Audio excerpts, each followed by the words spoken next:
Halo, jumpa lagi dengan saya Kresna Bayu Sangka di Ngomel, Ngobrol Milenial, edisi ke-20. Teman-teman, sudah ada di depan saya tamu yang luar biasa, yaitu Mbak Winda dari BNN, Badan Narkotika Nasional, Kota Surakarta. Nah, apa kabar Mbak Winda? Halo, baik Mas Bayu. Oke. Kabarnya baik. Mas Bayu gimana kabarnya? Alhamdulillah sehat. Mbak, sebelum kita mulai obrolan kita, kita protokol kesehatan dulu ya. Siap. Oke, tangan aja. Oke, 34 kok dingin banget, Mbak. Saya sendiri 34 juga. Oke, sebenarnya nggak ada demam, nggak ada batuk. Tidak keluar kota juga, Mas. Oke, siap. Jadi kita bisa buka maskernya supaya kita bisa lebih kenal. Oke,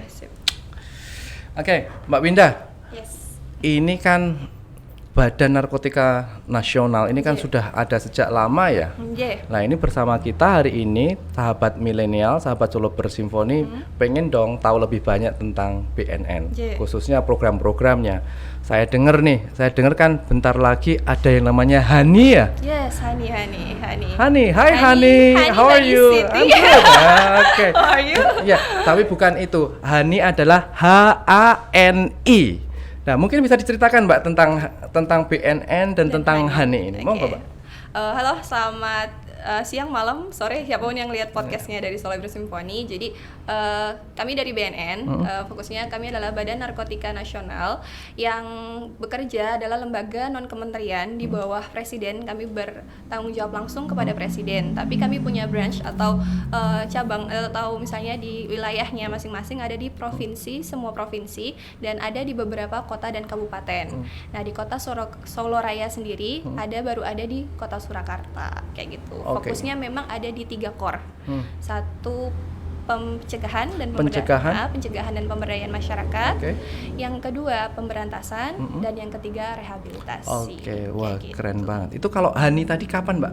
Hani ini mungkin kalau teman-teman atau gimana bisa manggilnya nih, Mas? Monggo aja, sahabat Simfoni atau teman-teman sahabat Simfoni mungkin ada yang sudah tahu atau mungkin juga masih asing gitu loh sama Hani atau Hari Anti Narkotika Internasional. Jadi Hani itu adalah momen atau peringatan, momen keprihatinan dari BNN, bukan dari BNN itu secara internasional, tapi kalau di Indonesia karena yang memang punya core dalam bidang pencegahan penyalahgunaan narkoba adalah BNN, jadi biasanya yang menginisiasi di Indonesia adalah BNN. Itu diperingati setiap tanggal 26 Juni. 26 Juni berarti sebentar lagi.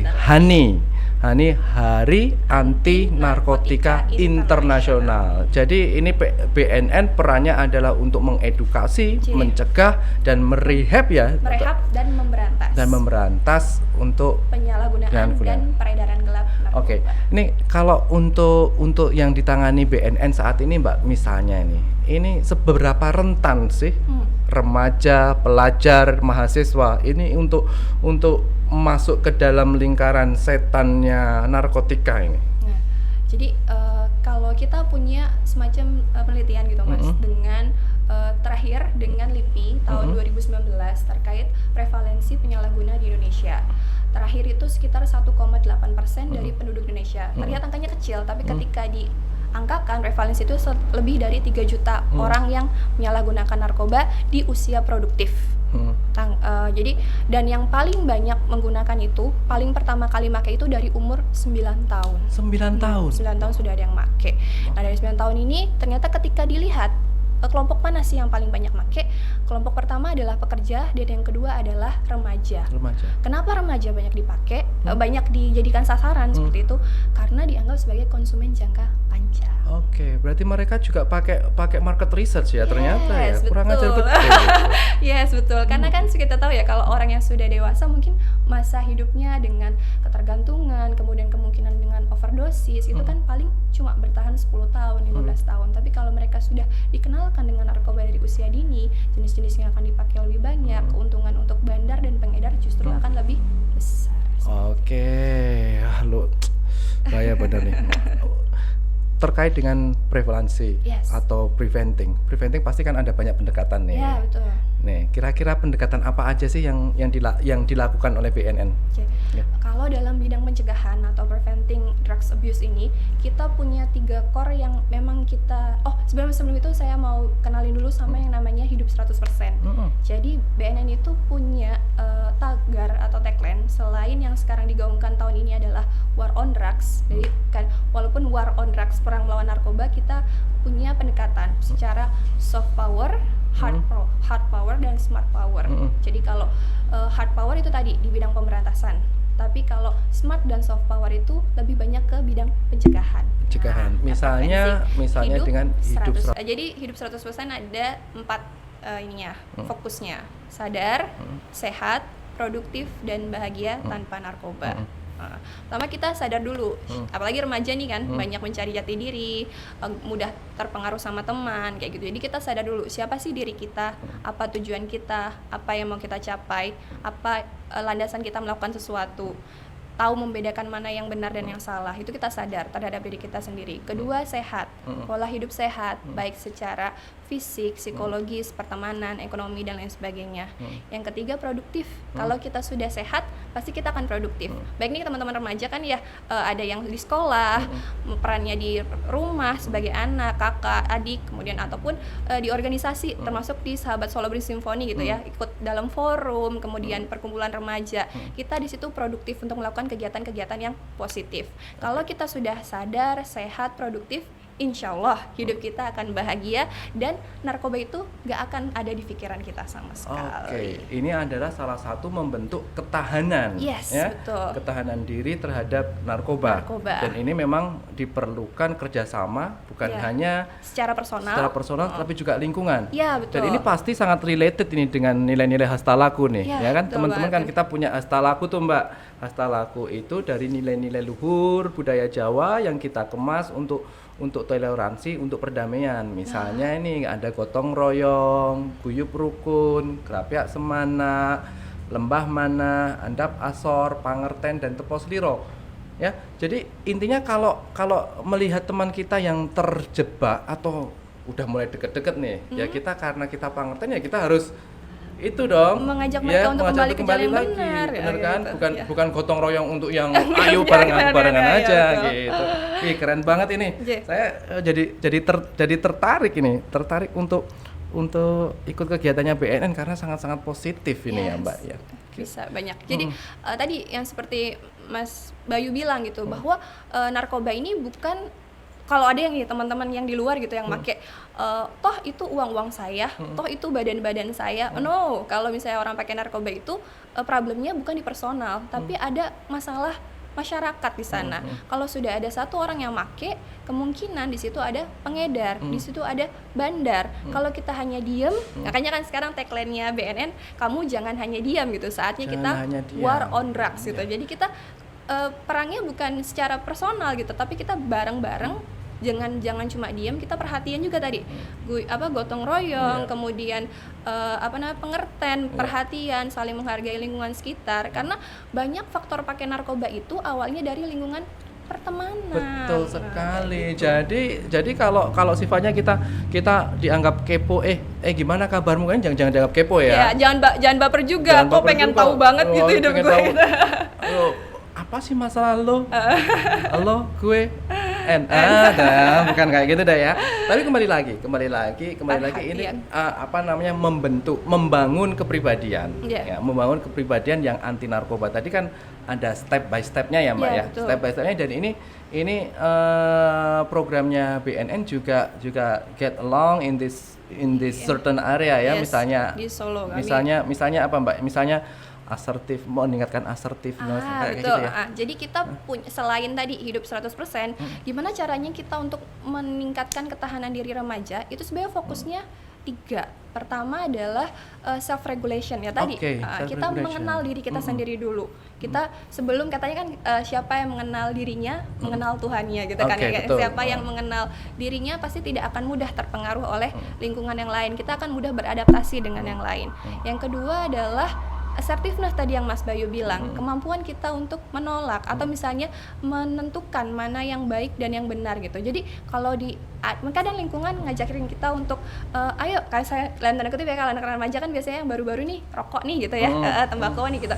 Kalau awakmu nyoba iki gitu, kamu bukan bagian dari saya gitu. Tapi kalau misalnya kita punya sifat asertif gitu, kita mampu gitu kalau menolak gitu, ini tuh baik nggak sih buat saya gitu, ini tuh sesuai nggak sih dengan diri saya kayak gitu. Itu sifat dari assertiveness. Kita mampu untuk menolak walaupun saya aduh jangan-jangan nanti saya nyakitin hati dia lagi kalau misalnya saya nolak gitu. Tapi karena kita punya sifat assertiveness ya, oh itu kayaknya tidak cocok dengan saya gitu. Oke, saya senang temanan sama kamu, tapi saya tidak senang dengan rokok, dengan narkoba kayak gitu. Itu tapi dari harus disampaikan dengan cara-cara yang baik yang juga baik, ya Mbak. betul. Oke, sebelum kita lanjut ke yang selanjutnya, kita sambil minum Mbak. Minum dulu, Mbak. Karena ini ada yang bagus nih di mug-nya Solo Bersimfoni, lihat. Merchandise-nya. Oke. Ya kan? Start your tolerance with a smile. Ya. Oke. Jadi kita memang harus kalau mau menegur seseorang, memberikan peringatan pada orang, ya jangan langsung marah-marah dong, smile dulu. Oke Mbak, monggo Mbak. Oke, kita lanjut obrolannya, semakin menarik ini, apalagi setelah agak lega ya. Oke, tadi self regulation, kemudian yang kedua Mbak. Yang terakhir adalah reaching out. Nah ini fokus dari kepedulian. Reaching out itu kan kita terlibat dalam kegiatan-kegiatan positif. Tapi kegiatan positif itu kan kadang kalau kita memulai kegiatan positif sendirian tuh kayak susah gitu. Kita butuh lingkungan pertemanan. Betul. Dari gotong royong itu misalnya teman kamu diem aja gitu misalnya, atau misalnya kelihatan murung di kelas gitu, bukan berarti kita kepo tadi yang seperti Mas Bayu bilang, tapi kita perhatian kenapa ya kok dia berubah gitu misalnya, dia kena masalah apa ya, kira-kira apa yang bisa saya bantu ya kayak gitu. Nah di situ kita coba ajak, misalnya dia ternyata banyak ke agenda-agenda yang kurang bermanfaat, coba kita ajak ikut Solo Bersimfoni misalnya, atau misalnya datang ke BNN misalnya pengen belajar sesuatu. Itu adalah jadi perhatian, saling menghargai. Iya, saling menghargai. Dalam bahasa Jawanya pangerten, dalam bahasa Inggrisnya I feel you. I feel you. Nah, ya kan, I feel you artinya kalau kamu dicubit aku juga sakit. Yuk, kita bareng-bareng menjaga diri dari narkoba. Mungkin dalam waktu dekat ini Mbak Winda nih, programnya untuk teman-teman remaja pelajar di Kota Solo yang paling dekat ini apa? Ya, jadi kami kan berkaitan dengan kegiatan kita ini adalah Pradari HANI, Hari Anti Narkotika Internasional, yang akan kita peringati bersama-sama. Jadi bukan BNN saja. Harapannya Solo Bersimfoni, teman-teman di rumah itu melihat bahwa tanggal 26 ini sebagai keprihatinan kita terkait dengan penyalahgunaan dan peredaran gelap narkoba di Indonesia, khususnya di internasional secara luas kayak gitu. Jadi kita harapannya kita galakan kegiatan-kegiatan untuk melakukan sosialisasi terkait bahaya narkoba di lingkungan kita. Kalau BNN Surakarta kita punya salah satu kegiatan yang untuk remaja itu namanya Dialog Interaktif Remaja. Dialog Interaktif Remaja. Jadi kita memberikan pelatihan kepada siswa-siswi SMA di Kota Surakarta terkait bagaimana nanti mereka bisa jadi agent of change dalam bidang pencegahan narkoba. Wow, luar biasa ini. Ternyata programnya BNN ini related dengan program kita di Solo Bersimfoni ya teman-teman ya. Jadi kita membuat agent of change, agen-agen perubahan supaya hidup kita lebih baik dari kegiatan peredaran gelap narkoba maupun penyalahgunaannya. Ataupun penyalahgunaan. Peredaran gelap mungkin nanti kalau pas sosialisasi bawa senter biar terang. Iya, biar nggak gelap-gelapan. Soalnya ada yang terang, Mas. Itu di rumah sakit dan di apotek. Tadi bilang gelap kok lihat saya. Jangan dong. Jadi ada juga yang terang. Jadi narkotika itu bisa digunakan untuk kepentingan medis, tapi itu berdasarkan dengan resep dokter dan dengan ketentuan yang berlaku. Penyalahgunaan itu tidak dibolehkan. Oke, Mbak Winda, terima kasih kehadirannya di Solo Bersimfoni. Mungkin ada pesan-pesan yang mau disampaikan nih. Kita bikin apa jargon tagline yang bisa kita. Oke, jadi mungkin Mas Bayu boleh ikut juga. Jadi siap. Kalau di kami ada yang sedang digaungkan selama tahun ini adalah War on Drugs. Jadi War on Drugs itu adalah kamu jangan diam, saatnya War on Drugs. Untuk Kota Surakarta bersih dari narkoba. Oke, kita bisa ya Mbak ya. Oke. Ya. War on drugs. Kamu jangan diam. Kamu jangan diam. Saatnya war on drugs untuk Kota Surakarta bersih dari narkoba. Terima kasih teman-teman sahabat Simfoni. Kita tunggu kegiatan kita yang menarik dan kerjasama yang luar biasa lagi di masa yang akan datang. Oke, terima kasih. Thank you. Sampai jumpa. Bye. Bye.